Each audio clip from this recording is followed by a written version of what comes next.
Welcome to the School of the Lost Tribes. For the chosen of the Most High, who need to study to show themselves approved unto the Messiah, sign up at schoolofthelosttribes.teachable.com. Let brotherly love continue. This begins the chapter with a call to maintain mutual affection among Israelites. This brotherly love is not universal charity, but kinship-based, specifically for fellow Israelites, the children of Yahweh. Be not forgetful to entertain strangers, for thereby some have entertained angels unawares.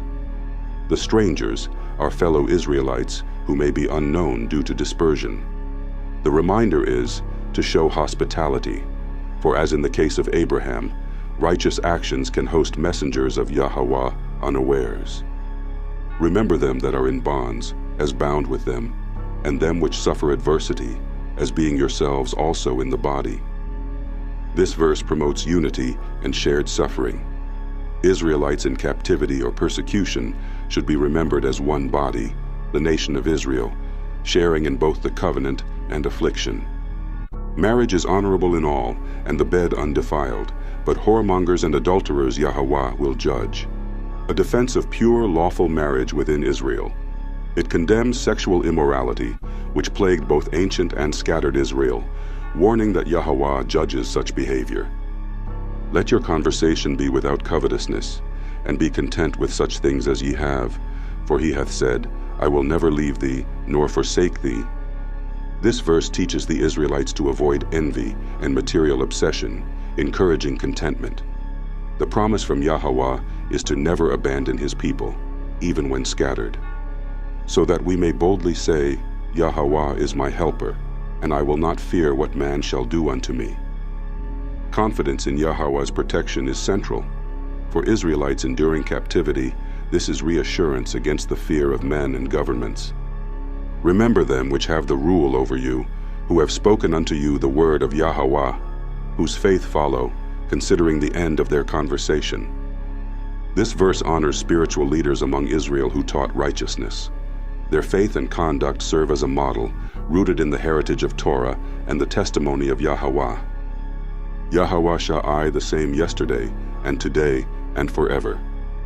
A powerful affirmation, Yahweh Shai remains unchanged. He was prophesied to redeem Israel and still stands as the eternal deliverer of the covenant people.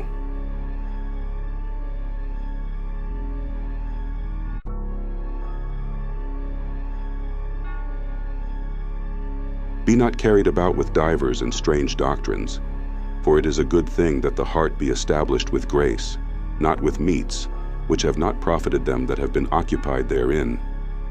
Israelites are warned against foreign doctrines, both Gentile philosophies and legalistic distortions. True establishment comes by grace from Yahweh, not ritual observances distorted in captivity. We have an altar, whereof they have no right to eat which serve the tabernacle. Those clinging to the Levitical priesthood under the old order cannot partake in the renewed altar, Yahweh Shai being the spiritual offering that only repentant Israelites may partake in. Hebrews 13:11. For the bodies of those beasts, whose blood is brought into the sanctuary by the high priest for sin, are burned without the camp. This references old temple practices, which now foreshadow the greater offering, Yahweh Shai, who also suffered outside the camp to sanctify Israel.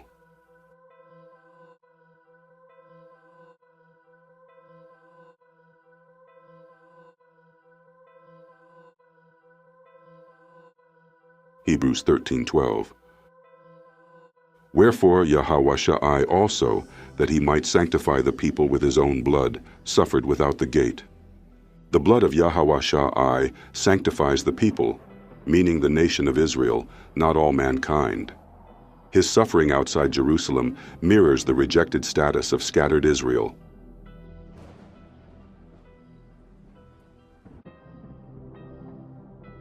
Hebrews 13:13. Let us go forth therefore unto him without the camp, bearing his reproach. A call to the Israelites to join Yahweh Shai in rejection from the worldly order, bearing disgrace for the sake of returning to covenant truth.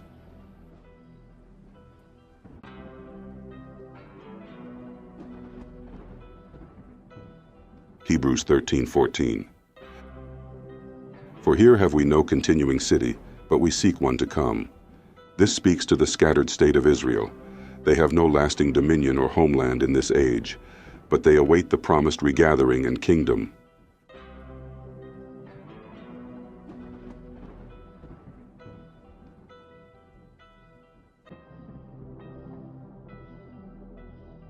Hebrews 13:15. By him, therefore let us offer the sacrifice of praise to Yahweh continually, that is, the fruit of our lips giving thanks to his name. Instead of animal sacrifice, Israelites now offer praise and thanksgiving to Yahweh, recognizing Yahweh Sha'ai as the acceptable offering.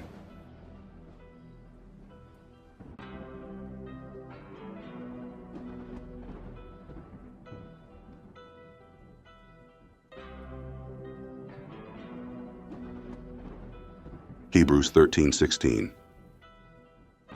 But to do good and to communicate, forget not, for with such sacrifices Yahweh is well pleased. Charity, brotherhood, and shared responsibility among Israelites are pleasing to Yahweh, true spiritual sacrifices under the renewed covenant.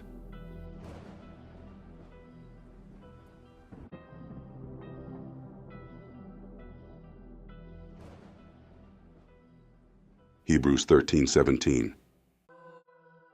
Obey them that have the rule over you, and submit yourselves, for they watch for your souls, as they that must give account, that they may do it with joy, and not with grief, for that is unprofitable for you.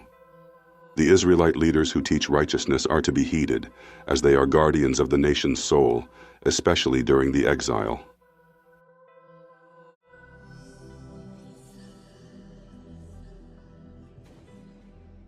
Hebrews 13:18. Pray for us, for we trust we have a good conscience, in all things willing to live honestly. The writer appeals for prayer from fellow Israelites, affirming sincere intent and a clear conscience in serving the nation faithfully.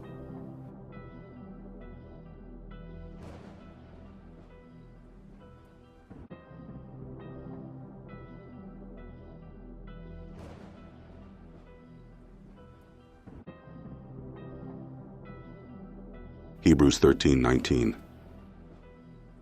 But I beseech you the rather to do this, that I may be restored to you the sooner. A personal plea to the brethren for prayer, so the writer may return to them, a sign of yearning for unity and fellowship within the Israelite remnant.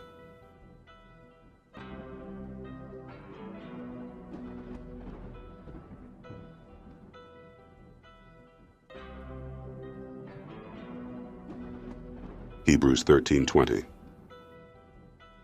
Now the Elohim of peace, that brought again from the dead our Master, Yahweh Sha'ai, that great shepherd of the sheep, through the blood of the everlasting covenant. Yahweh, the power of peace, raised Yahweh Sha'ai, the shepherd of Israel, fulfilling the promise made in the everlasting covenant with the houses of Israel and Judah.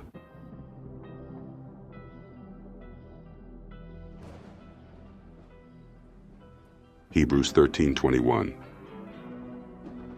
Make you perfect in every good work to do his will, working in you that which is well-pleasing in his sight, through Yahweh Sha'ai, to whom be glory forever and ever, so be it.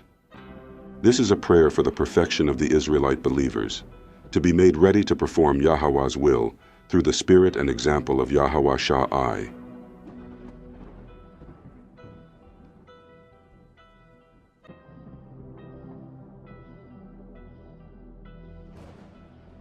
Hebrews 13:22.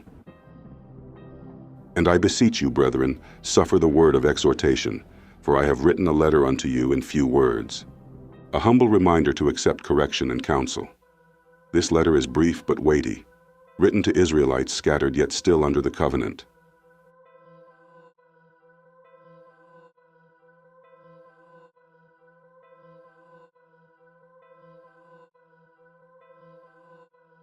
Hebrews 13:23.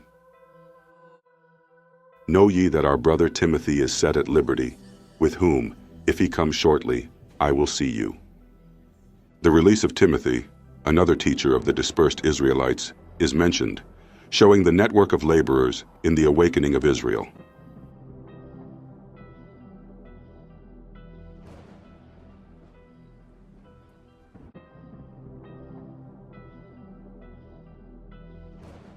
Hebrews 13:24. Salute all them that have the rule over you, and all the saints. They of Italy salute you. Greetings are sent from Israelites in Italy to other brethren. The saints, again, are not universal believers, but the set-apart ones from among Israel,